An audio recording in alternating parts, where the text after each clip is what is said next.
Are you dead and waiting for the grave to catch up? Do you have the courage to live life unapologetically you?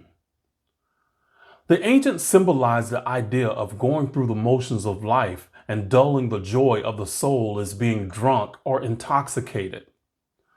So many think learning a few facts about Kemetic knowledge is evolving consciously.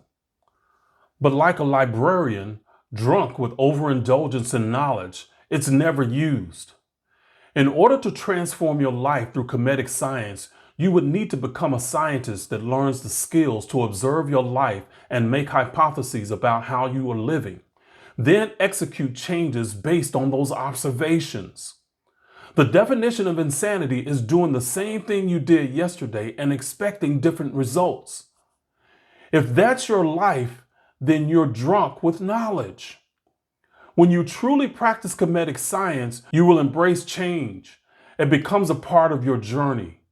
You won't sit on the sideline hoping for a rescue or mad at the world for not changing to fit your desires and needs. Unlearn the negative programming. Become bold enough to unapologetically create life on your terms. Don't get drunk on knowledge. Become a practitioner of Kemetic science.